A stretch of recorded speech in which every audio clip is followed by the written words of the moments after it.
मुख्यमंत्री पुष्कर सिंह धामी ने सचिवालय में उत्तराखंड संस्कृति अकादमी की सामान्य समिति की 10वीं बैठक में प्रतिभाग किया। इस दौरान मुख्यमंत्री ने कहा है कि संस्कृत भाषा के माध्यम से युवाओं को रोजगार से जोड़ने की दिशा में विशेष प्रयास किए जाएं।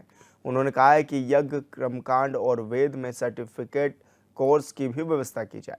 बैठक में मुख्यमंत्री ने निर्देश दिए हैं कि संस्कृत का अध्ययन कर रहे बच्चों को 16 संस्कार के बेहतर प्रशिक्षण की व्यवस्था की जाए। पहले चरण में 100 बच्चों को और उसके बाद हर साल एक लक्ष्य निर्धारित कर युवाओं को 16 संस्कारों का प्रशिक्षण दिया जाए। उन्होंने कहा है कि संस्कृत के क्षेत्र में शिक्षण, लेखन और संस्कृत भाषा के संरक्षण एवं संवर्धन में महत्वपूर्ण भूमिका निभाने वाले को प्रत्येक वर्ष सम्मान राशि प्रदान कर सम्मानित किया जाए।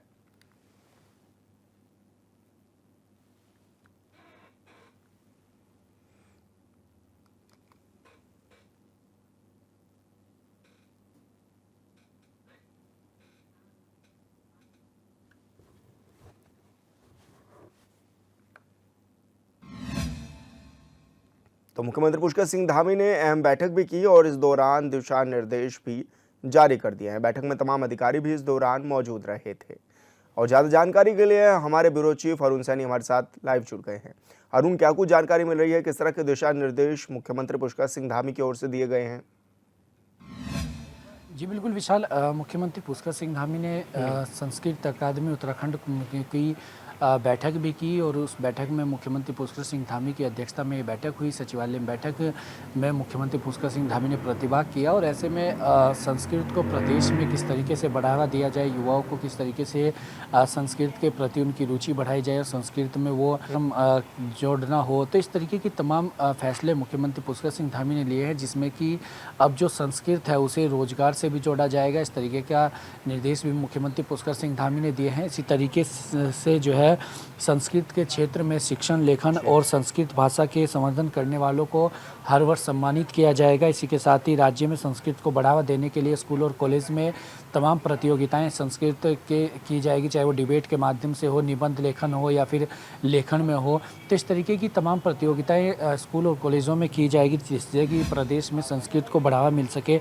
इसी के साथ साथ ही प्रदेश में 1 लाख लोगों को चरणबद्ध तरीके से ऑनलाइन और ऑफलाइन माध्यम से संस्कृत में वार्तालाप करने का प्रशिक्षण दिया जाएगा।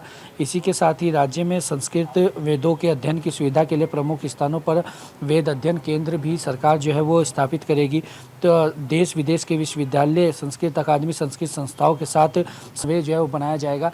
तो इस तरीके से प्रदेश में संस्कृत को बढ़ावा किस तरीके से दिया जाए और युवाओं को संस्कृत से किस तरीके से जोड़ा जाए, इसके लिए तमाम फैसले जो है वो लिए गए हैं। दिशा निर्देश मुख्यमंत्री पुष्कर सिंह धामी ने दिए हैं और ऐसे में अब जो तमाम प्रतियोगिताएं भी चलेगी। हालांकि अभी भी जो है पाठ्यक्रम वो स्कूलों में संस्कृत का रहता है, तो ऐसे में अब आगे और भी किस तरीके से संस्कृत को बढ़ावा दिया जाए।